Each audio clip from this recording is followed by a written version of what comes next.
Okay, so this third example with related rates gets a little bit more complex than the other two have been.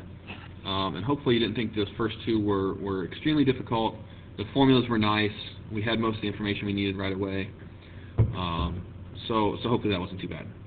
In example 3, we're dealing with a water tank that has the shape of an inverted circular cone.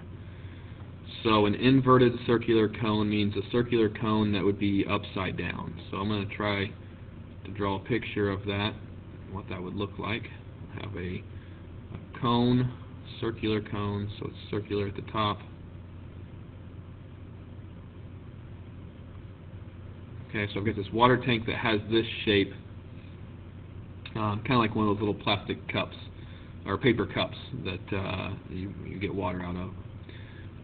So it has this shape with a base radius of 2 meters.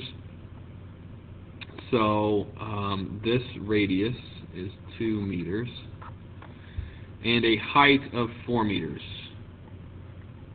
Now, the dimensions of the cone itself, or the water tank itself, those things aren't going to change, right?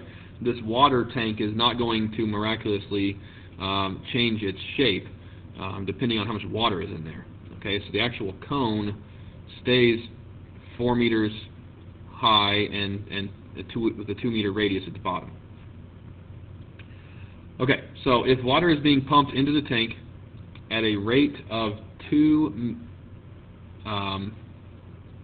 cubic meters per minute, find the rate at which the water level is rising when the water is 3 meters deep.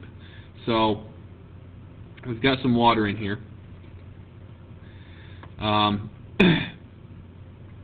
The water is being pumped into the tank at a rate of 2 cubic meters per minute. So this right here is going to be a rate at which the volume of this is changing, right? It's a cubic unit, that's volume. We're adding a volume to this at a rate of 2 cubic meters per minute. Find the rate at which the water level is rising when the water is 3 meters deep. So 3 meters deep, this is essentially going to be our height that we're using, which, again, I don't want to plug that in right away to my formula. It's going to take a little bit of time to use that. So what's the formula we're dealing with then if I'm got a change of volume, I've got a height, we're dealing with the volume of a cone, and the formula for the volume of a cone is volume equals 1/3 pi r squared h. Hopefully some of these formulas don't seem too new and that you do somewhat remember them from geometry. Okay, here's going to be the problem with this. I do not have a rate at which the radius is changing.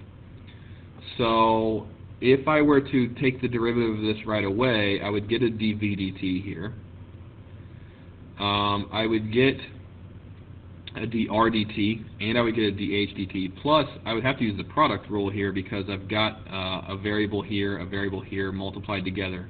I would need to use the product rule, but the bigger problem there is, again, I don't have one of the rates, and so I'm not going to be able to solve for 2 different rates. I need to have all the rates except for one. So this is going to be a case where I want to get rid of one of these variables.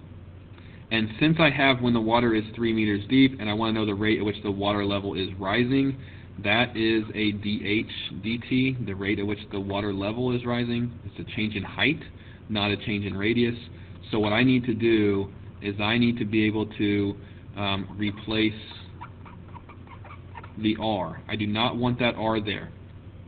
So what I'm going to have to do, and you're going to have to do this with some different related rates problems, is you're going to have to try to find some other relationship between the variable you're trying to replace and the variable that you already have. And it's a good thing they gave us the dimensions of this cone, because I can do that.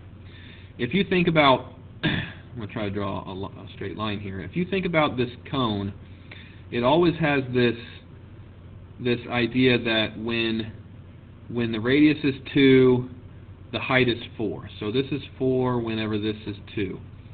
And no matter where this water level is at, I want you to think about that. No matter where this water level is at, let's say it's right here, aren't those relationships between the height and the radius, aren't those still the same? Now, it's not going to be 4 and 2. Obviously, this is a smaller height than all the way up to the top of the tank, and this is a smaller radius because it's, it's a cone, so it goes in from there.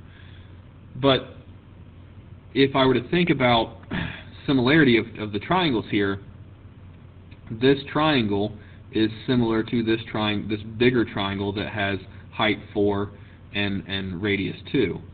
And so all I need to do to replace this r is think about how are these things then related, and the radius, when the radius is 2, the height is 4, so the radius is always going to be half the height.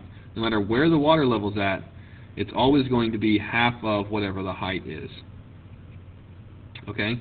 Because I'm always going to get, even if I did another one down here, when the water level is all the way down here, I'm still going to get a similar triangle to what I had with this bigger triangle right here. Right? They're always similar.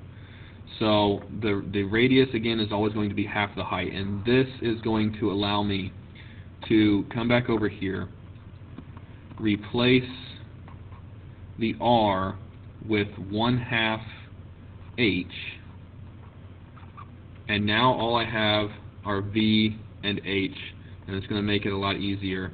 I'm going to be able to figure out that rate that I need to find. It's going to take a little bit of work before I do the derivative here. I'm going to go ahead and square 1/2 h, which would give me 1/4 h squared, and I still have times h. And let me simplify that even a little bit more. 1/3 times 1/4 would be 1/12 pi times h cubed. Okay, so this is going to be my final formula for my volume of this cone. Now I'm ready to take the derivative, so I get dv dt equals, I take the 3 and multiply it down, so I'm going to do 3 times 1/12, which is going to be 1/4. Again, 3 times 1/12. That's 1/4 pi h squared dh dt. And what we're trying to find, again, is find the rate at which the water level is rising. So I'm trying to find dh dt, given that I have the rate the volume is changing and the height at that time. So I've got all the information I need. dv dt is going to be 2, 1/4 pi. I want to know at what rate is it changing when the height is 3 meters, and I can solve for dh dt. It's the only variable I have left. I'm going to just maybe take this a step at a time. Let's multiply by 4 to get rid of that 1/4. So we have 8 equals 9 pi dh dt. 9 from the 3 squared. So then I just divide by the 9 pi. And we get, and I'm just going to leave it right now as 8 over 9 pi. Again, it's totally up to you. That's dh dt. If you would like an approximate answer for that, really 8 over 9 pi is more exact than given a decimal approximation. So 8 over 9 pi is great. 2.793-ish.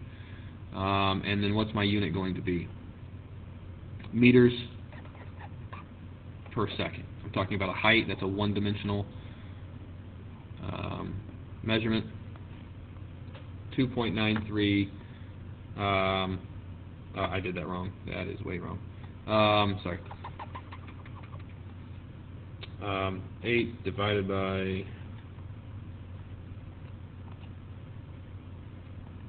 9 pi.